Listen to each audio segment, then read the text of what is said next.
La terre tremblait sous leurs pas. Des lances plus hautes que des arbres transperçaient le ciel. Les tambours de guerre résonnaient dans les vallées. Et au centre de tout cela, des géants, de vrais géants, menés par un roi qui croyait qu'aucun dieu ne pouvait l'atteindre. Ils écrasaient les nations sous leurs pieds et creusaient des villes dans les montagnes. Mais dans leur ascension, ils avaient déjà signé leur destin. Si cette introduction vous a donné des frissons, cliquez sur « J'aime » et abonnez-vous. D'autres vérités oubliées attendent d'être découvertes. Le peuple d'Ad ne ressemblait à aucun autre avant ou après lui. Figures imposantes dotées d'une force monstrueuse et d'un esprit brutal. Leurs guerriers portaient des peaux de lion et leurs architectes sculptaient des châteaux dans les falaises. Forts d'une puissance inégalée, ils ont envahi l'Arabie, conquérant les tribus plus faibles et réduisant leur peuple en esclavage. Ils étaient les descendants de Us, fils de Sam, fils de Nou, alayhi salam. Et parmi eux s'éleva Shaddad ibn Ad, un tyran dont la soif de gloire était sans limite. Sous son règne, ils ne se contentèrent pas de construire des villes. Ils bâtirent un royaume si légendaire qu'Allah lui-même le mentionna dans le Coran. Hiram aux colonnes, dont l'égal n'a jamais été créé sur terre. Al-Fajr 7-8. Des montagnes du Yémen au sable d'Oman, les géants régnaient sans pitié. Ils se croyaient invincibles. Ils croyaient que les cieux ne pourraient jamais les atteindre. Mais ils oublièrent qui avait créé le ciel.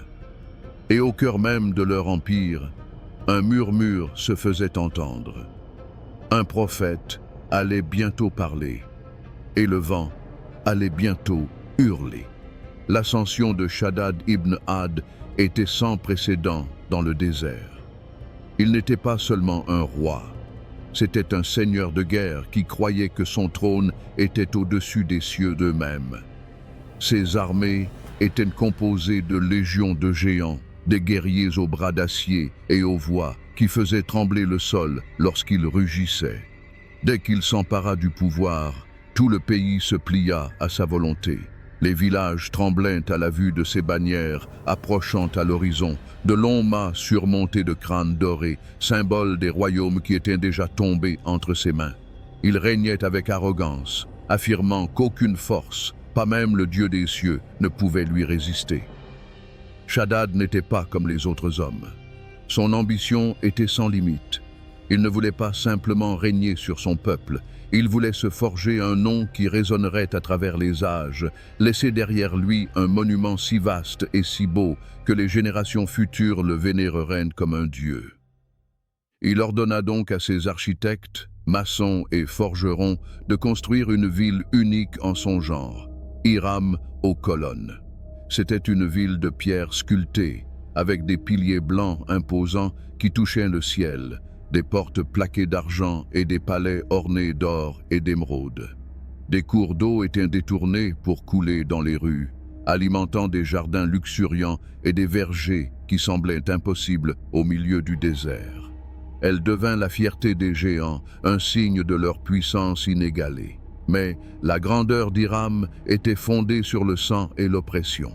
Les faibles étaient réduits en esclavage et contraints de travailler sous un soleil de plomb pour construire des palais dans lesquels ils ne vivraient jamais. Ceux qui résistaient étaient impitoyablement abattus. L'armée de Shaddad, menée par des généraux tels que Malik le Marteau et Zarkan le Rouge, pillait les tribus voisines, volant leurs trésors, leur bétail et même leurs enfants. Le bruit des marteaux frappant la pierre, des fouets claquant dans les airs et des cris implorant pitié remplissaient le pays. Pourtant, dans leur arrogance, ils croyaient que c'était leur destin, que leur force était un don de leurs idoles, Sada, Samud et Iba. Le culte de ces idoles était au cœur de la vie de leur empire.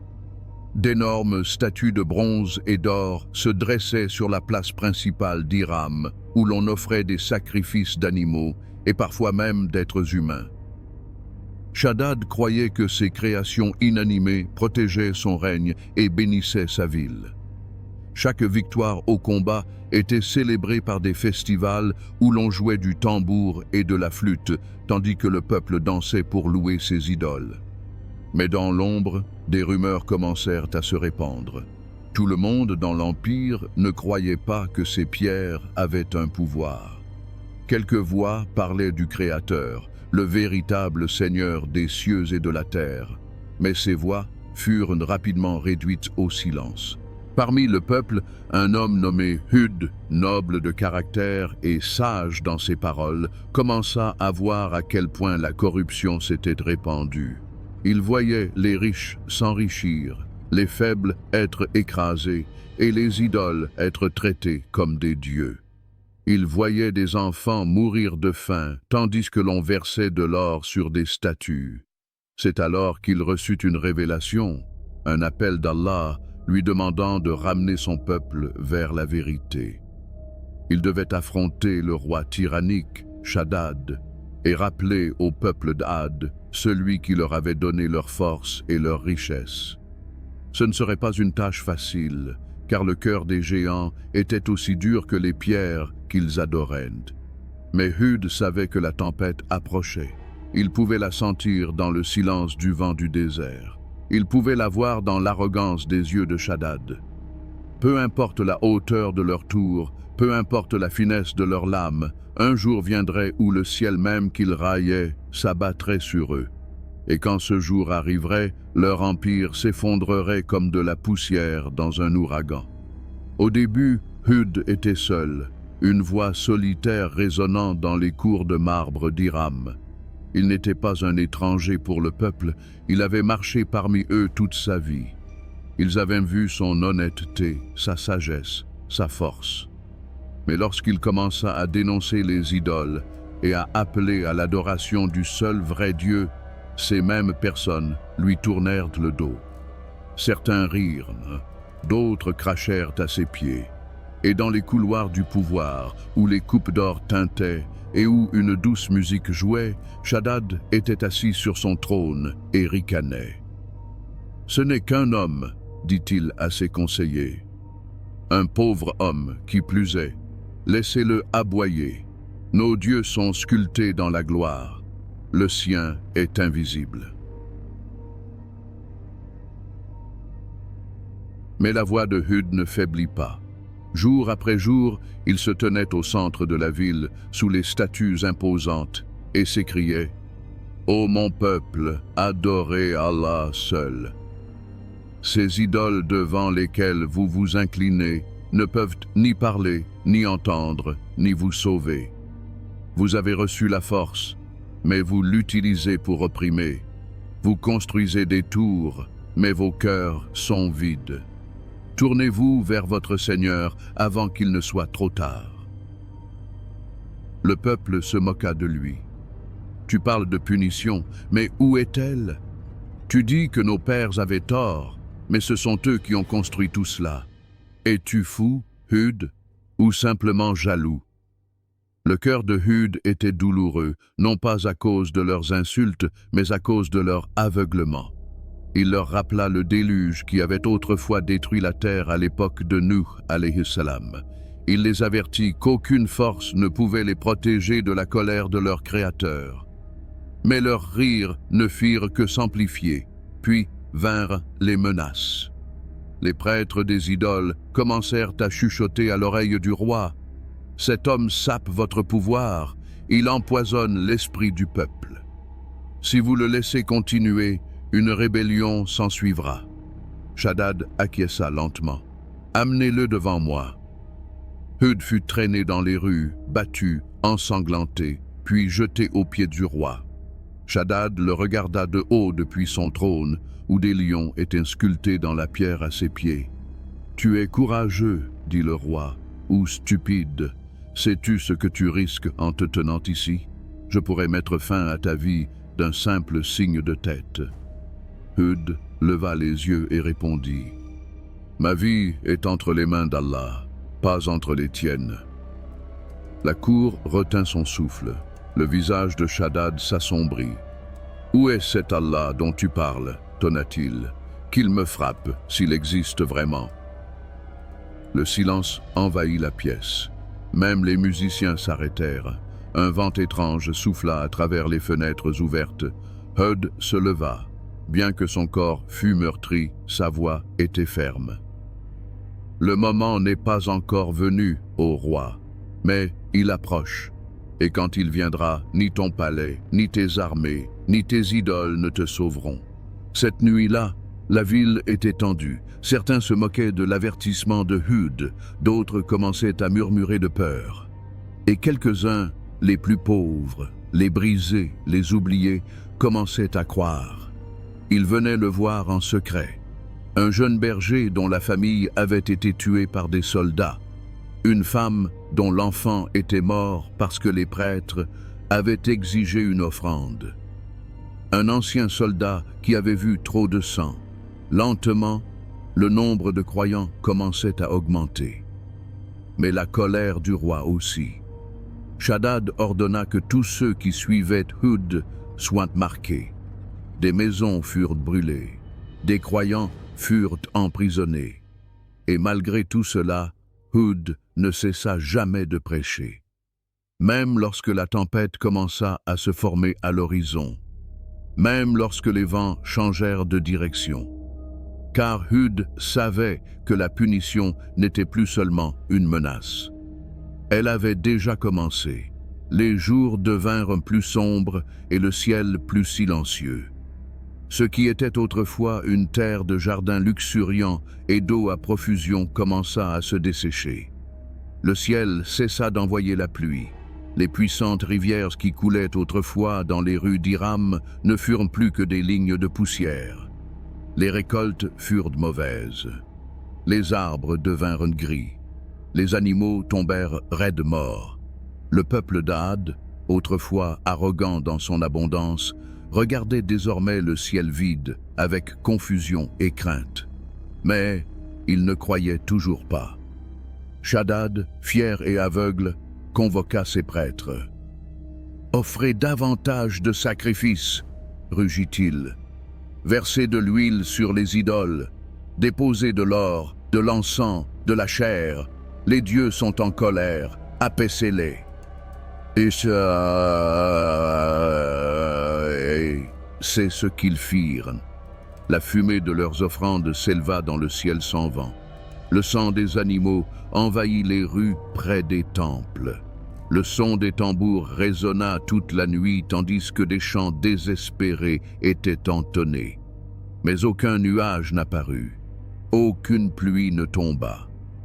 Et le peuple commença à murmurer. Leur foi dans les idoles, autrefois inébranlable, se fissurait désormais comme de la terre sèche. Dans l'ombre du palais, Hud se tint à nouveau devant le peuple. Sa voix avait changé. Ce n'était plus seulement un avertissement, c'était une dernière chance. « Ô mon peuple, retournez vers votre Seigneur, repentez-vous, et il vous enverra la pluie, il vous bénira à nouveau, il vous rendra plus fort que jamais. Mais si vous persistez dans votre arrogance, vous serez balayés comme du sable devant une tempête. » Certains pleurèrent, d'autres serrèrent les poings, mais Shaddad se tint debout sur les murs d'Iram et déclara « Nous n'avons pas besoin de la pluie de votre Dieu.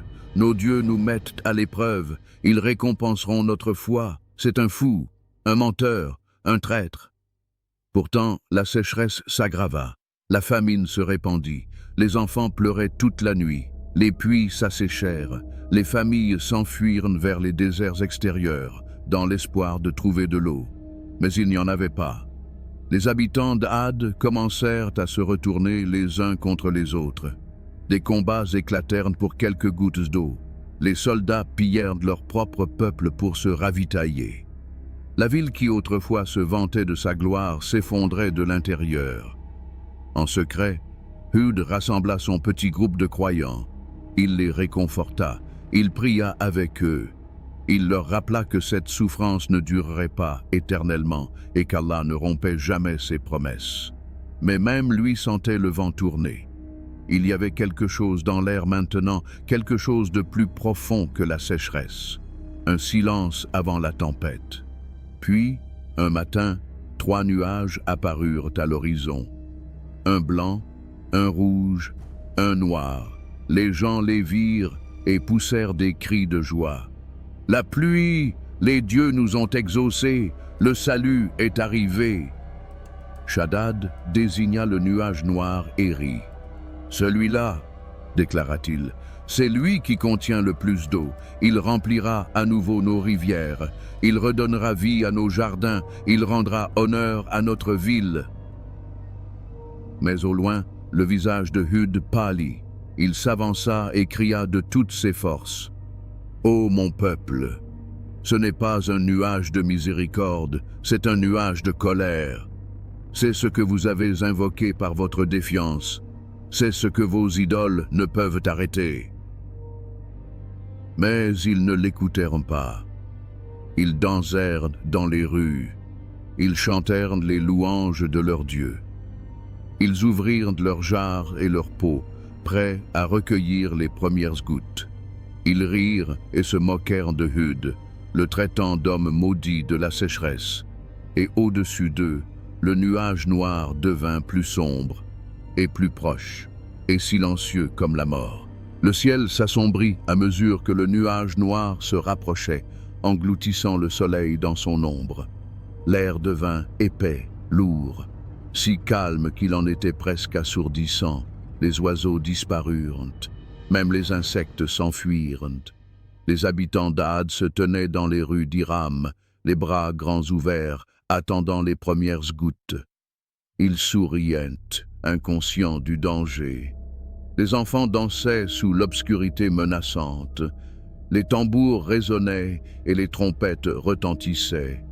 Les prêtres levèrent les mains vers le nuage et s'écrièrent « Bénissez-nous, ô Dieu, répandez votre miséricorde sur nous. » Mais ce qui vint n'était pas la pluie.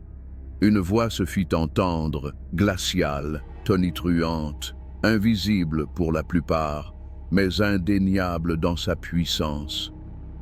Elle résonna à travers les dunes, jusque dans les recoins les plus profonds de la ville. Vous avez choisi votre fin. Vous avez choisi le vent de cendre. Elisha, la voix s'évanouit, laissant place à un silence qui ressemblait au souffle avant un cri. Puis le vent frappa. Il ne s'agissait pas d'une brise légère, mais d'une lame d'air tranchante, sèche et brûlante. Il rugit à travers les plaines comme une bête déchaînée. Les tentes furent déchiquetées, les palmiers furent déracinés. Les murs de pierre se fissurèrent. Ce n'était pas seulement du vent, c'était une force divine envoyée pour effacer un empire.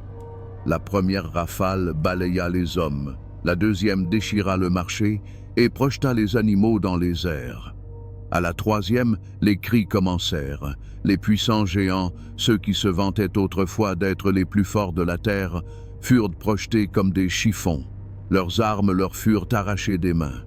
Même le trône doré de Shaddad fut renversé.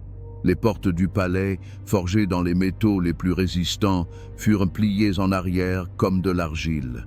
Les soldats tentèrent de s'enfuir. Les mères serraient leurs enfants contre elles. Les gens creusaient des trous, se cachaient dans des grottes, s'attachaient à des rochers. Rien ne fonctionnait. Le vent les trouvait tous. Il était froid, sec et incroyablement rapide. Il brûlait la peau, broyait les os et hurlait d'un son qui rendait les hommes fous. Il ne s'arrêtait pas. Pendant 7 nuits et 8 jours, il a hurlé à travers Iram. Jour et nuit, il a tout détruit, chaque bâtiment, chaque statue, chaque âme. Les grands piliers d'Iram se fissurèrent et s'effondrèrent.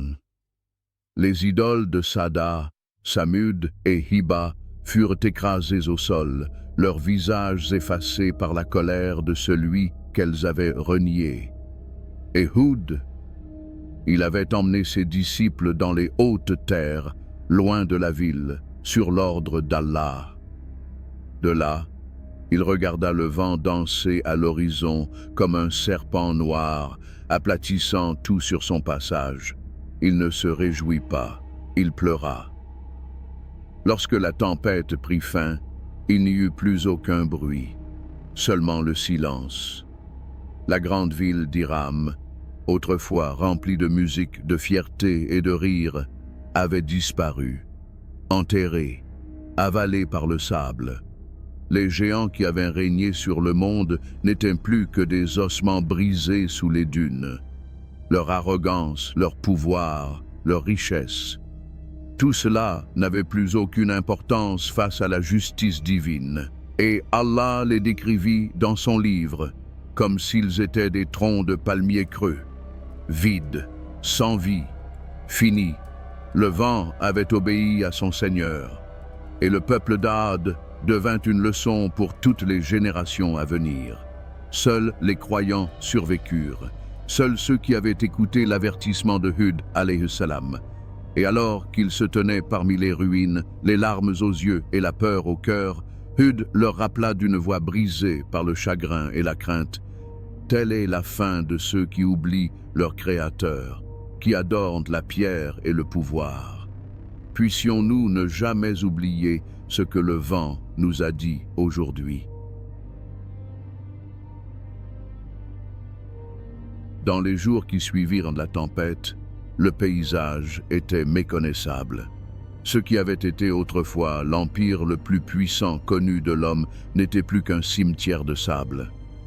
Le ciel était à nouveau bleu et le soleil était revenu, mais sa chaleur ne touchait plus aucune ville, aucun rire, aucune chanson fière. Il n'y avait plus aucun bruit de pas résonnant dans les rues d'Iram, car il n'y avait plus de rues, plus de murs, plus de piliers.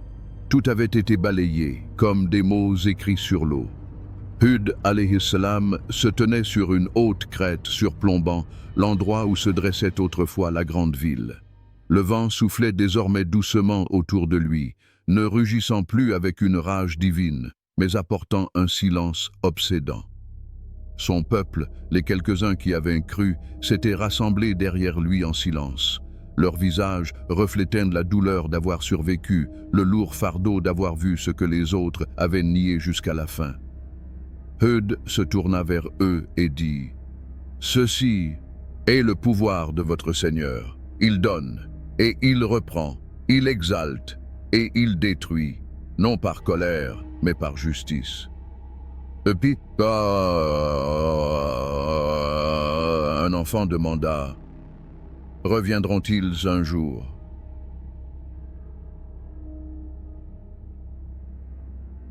Hud regarda le garçon, les yeux remplis de tristesse.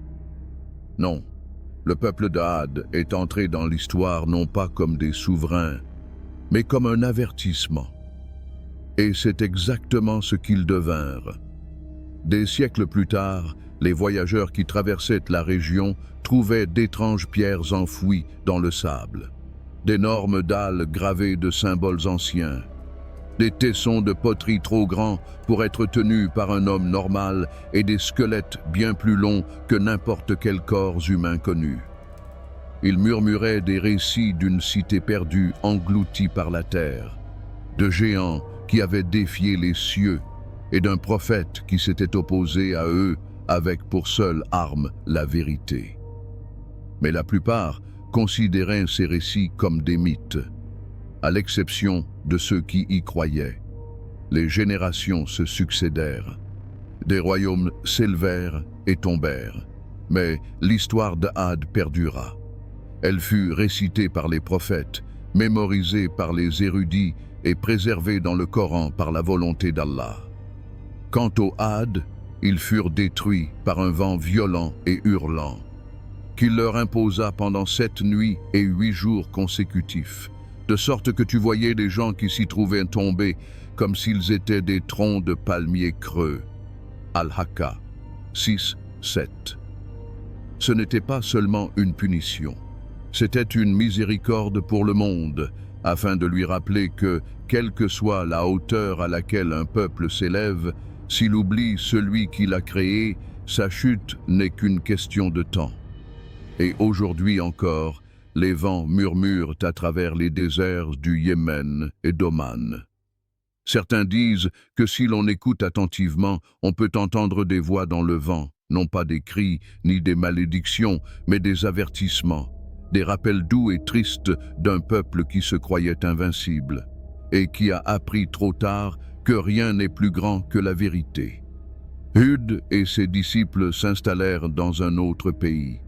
Ils reconstruisirent avec foi, sans arrogance. Ils élevèrent leurs enfants dans le souvenir, sans vantardise. Au fil des années, leurs cœurs sont restés fermes, même si les ruines d'Iram ont été lentement oubliées sous des couches de poussière. Mais Allah n'oublie jamais, et pour ceux qui écoutent, l'histoire est toujours vivante.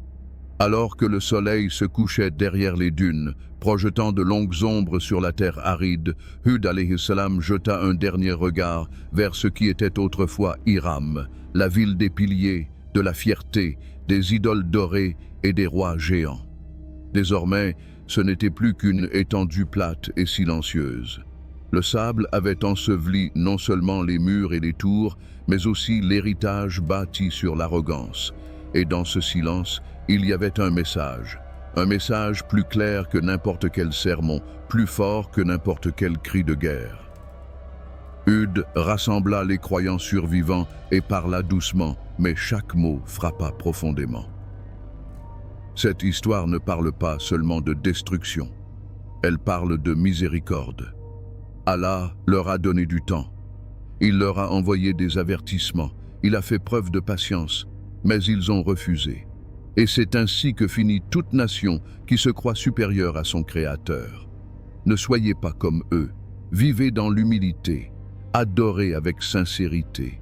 Et souvenez-vous toujours, la force n'est rien sans l'obéissance à Allah. Ils acquiescèrent, le cœur lourd, mais plein de détermination. Ils n'étaient pas seulement des survivants, ils étaient des témoins, les porteurs d'une vérité qui résonnerait à travers les âges. Les années passèrent, l'histoire se répandit, d'abord par le bouche à oreille, puis à travers les Écritures. Le récit des Had et de leur prophète Hud, alayhi salam, fit partie de l'histoire divine. Ce n'était ni un mythe, ni un conte populaire, mais la vérité. Une vérité si puissante qu'elle devint une leçon pour les rois comme pour les esclaves. Car peu importe la hauteur à laquelle un homme s'élève, les vents peuvent toujours l'atteindre. Et quelque part, profondément enfouis sous ces dunes, reposent encore des ossements, silencieux, immobiles, creux. Un rappel qu'aucune forteresse n'est assez solide pour arrêter ce qu'Allah ordonne. Alors, si vous vous tenez debout aujourd'hui, souvenez-vous de ceux qui se sont tenus encore plus debout pour finalement être brisés. Si vous construisez, construisez avec foi. Si vous dirigez, dirigez avec justice. Et ne laissez jamais l'orgueil étouffer la voix de la vérité. Ce n'était pas seulement la chute d'une nation, c'était l'avènement d'un avertissement, écrit non pas avec de l'encre, mais avec le vent. Si cette histoire vous a bouleversé ou vous a ouvert les yeux, ne vous arrêtez pas là. Aimez, partagez et abonnez-vous à cette chaîne afin que nous puissions continuer à faire revivre les histoires que le monde a tenté d'enterrer. Et souvenez-vous, les vents parlent toujours si vous savez les écouter.